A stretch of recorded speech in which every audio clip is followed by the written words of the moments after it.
Whoa! Can you hear me, Oh, Jessie? I can indeed. Can you hear me? Uh, can you hear me now? I can. Can you hear Oh, me? hey, Michaela.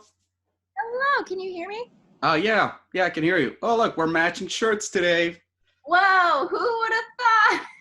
So Steven is a wonderful human who actually interviewed me last year, and he just sent me a surprise gift because I mentioned that I love Sailor Moon so much. And he's an absolute sweetheart. Thank you, Steven. I love her. I love her so much.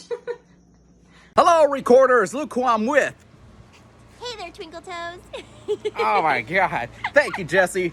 Of course. Hello, recorders. Welcome back to my channel. I'm your host, Steven. Well, allow me to tell you the story of my life-changing field trip with Michaela Murphy.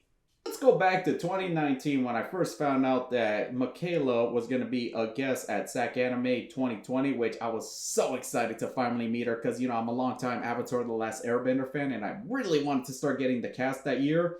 But unfortunately, because it's SAC Anime, I go there as press, and press are technically not allowed to participate in the autograph session because they're free and only for the paid attendees. And I figured, like, maybe her line wouldn't be so busy, but all that weekend, her line was just jam-packed busy. So I basically didn't get a chance to just go over and say hello like I really wanted to. And in the aftermath, like not being able to meet her that weekend, I was like thinking that, I go to so many cons, I'm bound to run into her. But then COVID happened and I was like, damn. Well, I didn't let that break my spirit because when it came to May 2020, when Avatar came back to Netflix and had this amazing, massive resurgence in the fandom, which it got me thinking, maybe I should like try to schedule an interview with her. Like, at first I didn't know how to get a hold of her, but eventually, as soon as I found her website and managed to, send her an email and she said yes, and how we met, and I explained to her everything that happened at SAC Anime, and she felt so bad sorry for me. From that moment, me and Michaela would just, DM each other every now and then. And, she was very, like, sweet to me. And it meant, like, a lot to me that she would, like, talk to me every now and then.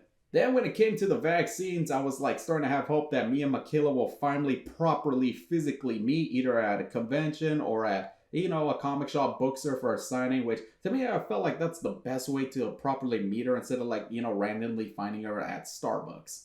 So here's how it led to me going over to her house. Like basically I was about to go to LA to do con work and Michaela just so happens to be having a yard sale and she posted on her story if anyone was interested in attending. As for me, I sent her a DM just telling her I was going to be in the area and I was thinking, should I go over, to properly meet her? But I admit, I'll be honest, I thought it would be just super awkward because how me and her have never met. I'm just this guy that interviews you showing up to your house. I mean, I compare this to in Big Bang Theory when Sheldon shows up at Stan Lee's house. So on the Sunday when I was driving up to LA, like, I had a lot of thought into it. So maybe I was thinking, I'll just go over just to friendly say hi. No ask for no autographs, no interview, none of that stuff. So I sent her a DM telling her if I could come over. And she said, yeah, you could come over. And she texted me the address.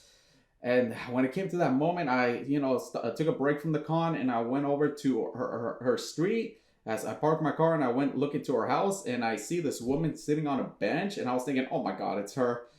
I like took a deep breath and at first I thought it was her, but no, it was actually her mom, which she and her mom surprisingly look almost alike. And Michaela was actually sitting next to her, crisscross applesauce, and she was actually behind a bush. So I couldn't tell it was her in the first place. And I say, I admit I did this. Oh, hail the Melon Lord! Like, oh my, I know, cringe. But Michaela, she properly greeted me and we hugged. Like, it's just, I mean, like, we just hugged. Her mom and me and her started talking for a bit, and then she showed me the backyard where the yard sale was going on, and that's where me and her mom, we were actually talking privately, and I was telling her everything how I was feeling. Like, yeah, I felt a little nervous. I thought this was going to be awkward. I didn't want to come off as a creep or whatever, but her mom said that she was really looking forward to meeting me, and she's like said a lot of nice things about me, which that meant a lot to me.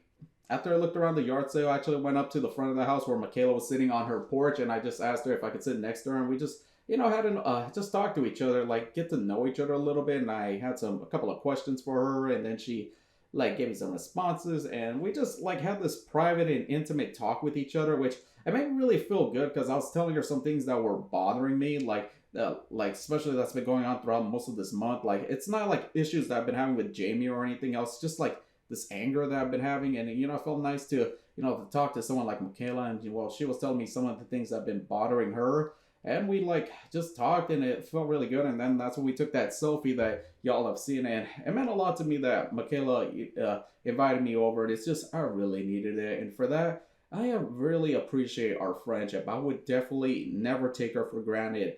And I would never ask her if, hey, can you get me in touch with the other Avatar cast members like D. Bradley Baker, Mark Hamill, but I would never ask her that. I would rather get those people on my own. Like, I've gotten like Dante, Jack, Gray, like all those people on my own without asking Michaela's help.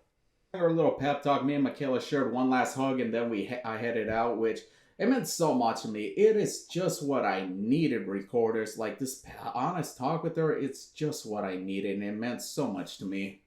Well, recorders, I hope you enjoyed my little story. I'm happy to share this with you, and thank you, Michaela. Thank you to all the Avatar fans. Please hit that subscribe button, comment down below, give me a like, and catch you next time.